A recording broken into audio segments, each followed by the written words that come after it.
Halo adik-adik, selamat berjumpa dengan saya Suyati dalam mata pelajaran Sosiologi. Pada kesempatan hari ini, marilah kita akan membahas tentang kehidupan sosial, kemudian permasalahan sosial, dan solusinya. Nah, untuk mengikuti pembahasan bab tersebut, marilah kita bahas subbab yang terdapat dalam bab ini ya. Yang pertama adalah tentang nilai dan norma sosial. Kemudian yang kedua adalah sosialisasi. Berikutnya adalah tentang perilaku menyimpang. Kemudian adalah pengendalian sosial. Kemudian subbab yang berikutnya kita akan bertemu dengan struktur sosial. Kemudian kelompok sosial. Kemudian ada lagi mobilitas sosial. Berikutnya adalah subbab permasalahan sosial, dan yang terakhir adalah tentang konflik dan integrasi sosial. Nah, untuk lebih jelasnya memahami materi tersebut, marilah adik-adik kita ajak untuk mengikuti beberapa contoh latihan soal berikut ini.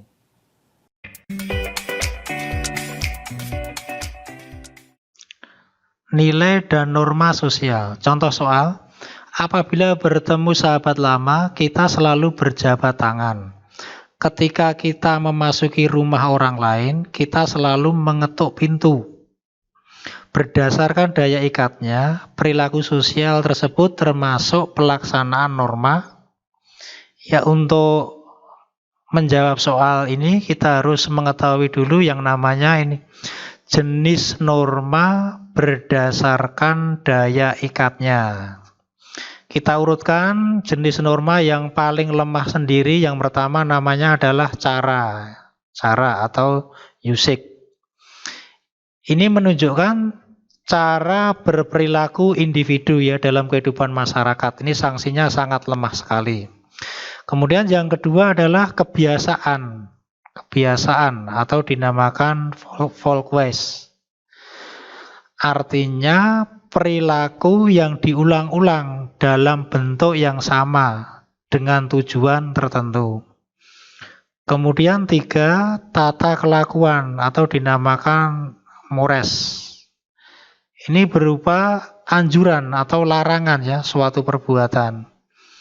Kemudian yang keempat adalah adat istiadat atau dinamakan custom. Ini menunjukkan tata kelakuan yang sudah terintegrasi dalam kehidupan masyarakat. Dan yang paling kuat sendiri adalah hukum atau law. Artinya adalah norma yang tertulis yang mempunyai sanksi yang tegas dan nyata. Kita lihat soalnya dulu. Apabila bertemu sahabat lama, kita selalu berjabat tangan ya. Di sini ada kata kunci selalu. Berarti perbuatan tersebut selalu diulang-ulang ya. Sehingga menunjukkan sebuah kebiasaan atau folkways. Sehingga jawabannya adalah B. Sosialisasi dan perilaku menyimpang. Contoh soal. Setelah lulus kuliah, Yosi mendapatkan pekerjaan di sebuah perusahaan. Sebagai pegawai baru, ia harus menyesuaikan diri dengan lingkungannya yang baru. Berdasarkan contoh tersebut, Yosi mengalami bentuk sosialisasi A. Primer, B. Sekunder, C. Otoritatif, D. Ekualitatif, kemudian E. Partisipasi.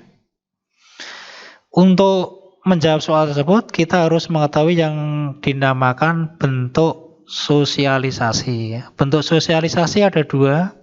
Yang pertama adalah sosialisasi primer. Sosialisasi primer. Artinya, sosialisasi yang dialami individu pertama kali ya. Ini biasanya terjadi di dalam keluarga. Kemudian tahap berikutnya adalah sosialisasi sekunder. Ini adalah sosialisasi yang terjadi di luar keluarga. Bisa terjadi di lingkungan sekolah, kemudian lingkungan kerja, kemudian kelompok bermain atau teman bermain. Kita lihat dalam soal ini, setelah lulus kuliah, Yosi mendapatkan pekerjaan di sebuah perusahaan. Hal ini berarti menunjukkan telah terjadi sosialisasi sekunder, sehingga jawabannya adalah B. Struktur sosial. Contoh soal, adanya pandangan atau paham yang menunjukkan sikap berpegang teguh pada hal-hal yang sejak semula melekat pada diri individu, seperti suku, ras, bangsa, dan agama, merupakan konsekuensi dari A. Primordialisme, B. Diferensiasi sosial, C. Stratifikasi sosial, D. Pluralisme, kemudian E. Etnosentrisme.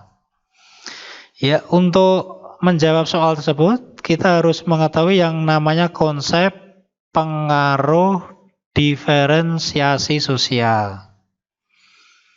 Pengaruh diferensiasi sosial yang pertama adalah primordialisme. Primordialisme ini menunjukkan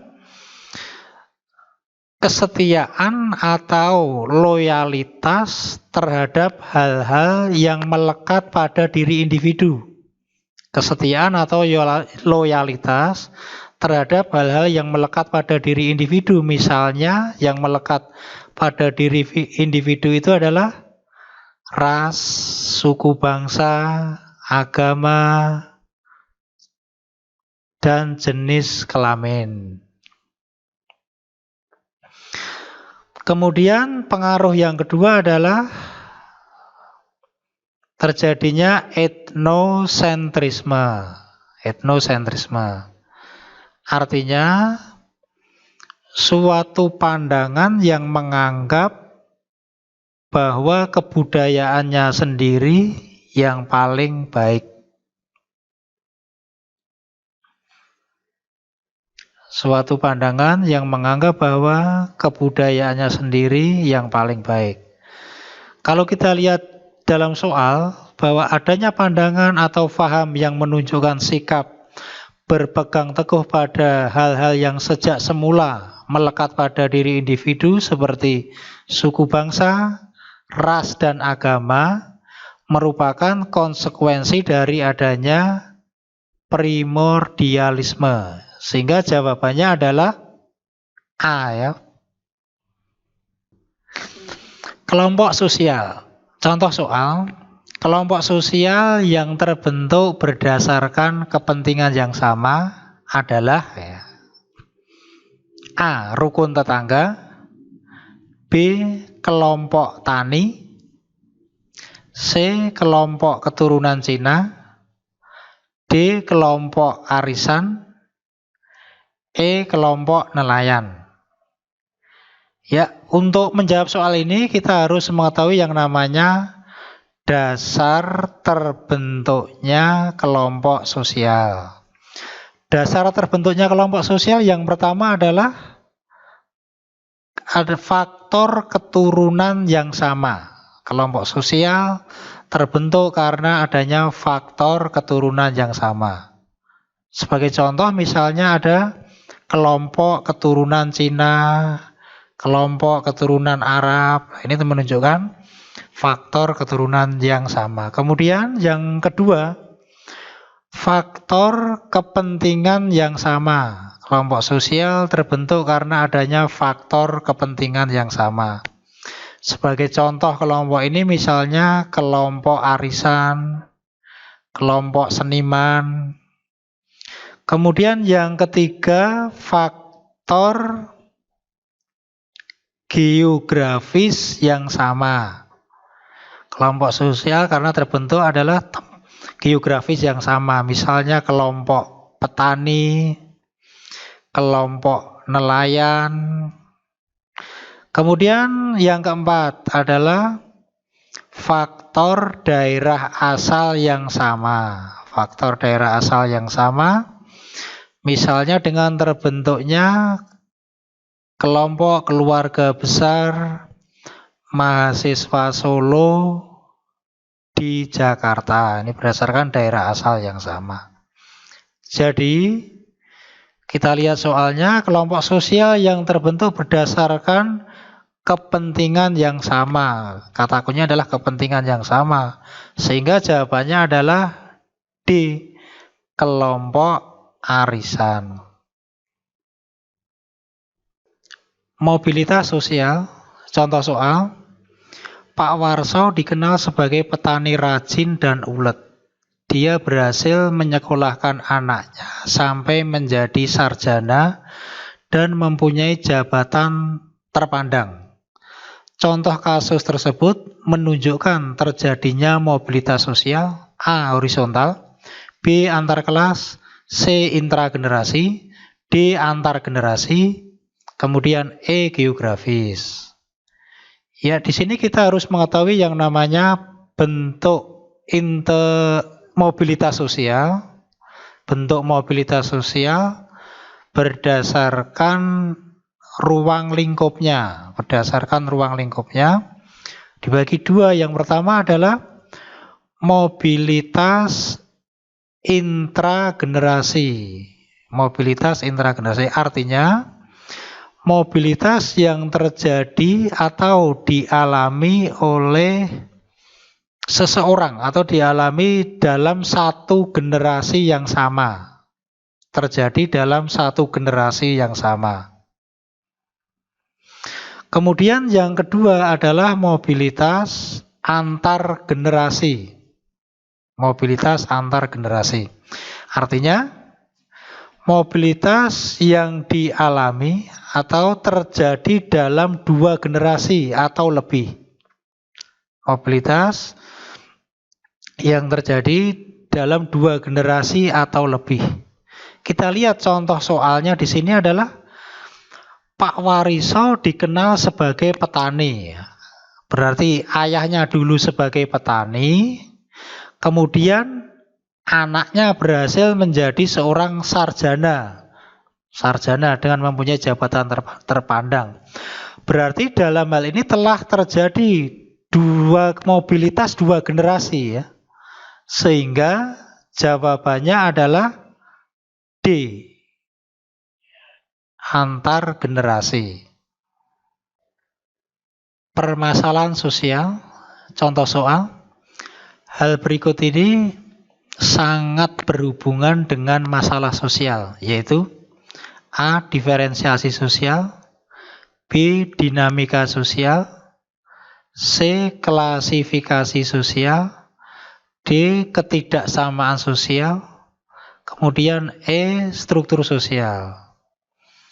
Ya, kita lihat ada beberapa jenis masalah sosial ya, masalah sosial yang terjadi dalam masyarakat.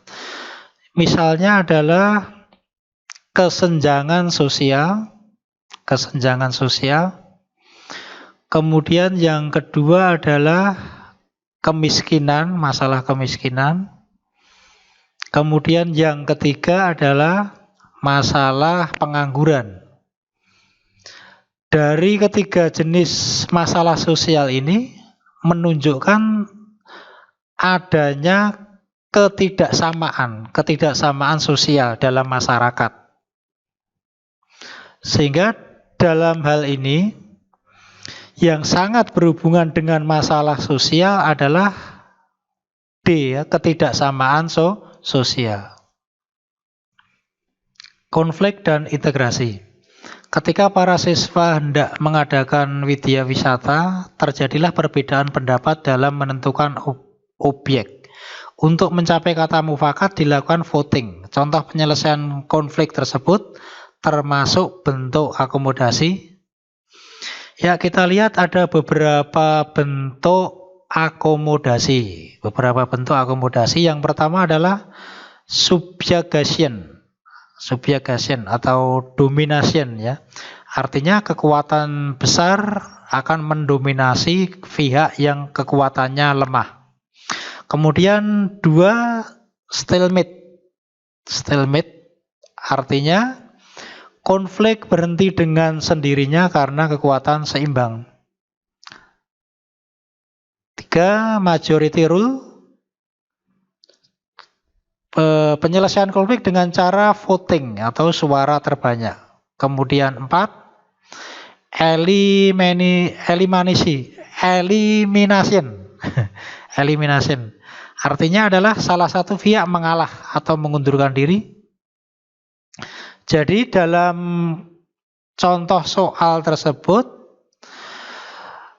ketika para siswa hendak mengadakan widya wisata, terjadilah perbedaan pendapat dalam menentukan objek untuk mencapai kata mufakat, maka dilakukan voting. Maka termasuk bentuk akomodasi yang dinamakan dengan majority rule ya. Jawabannya adalah C. Iya, demikian adik-adik tutorial pada kesempatan hari ini. Semoga adik-adik memahami. Terima kasih, selamat belajar, semoga sukses.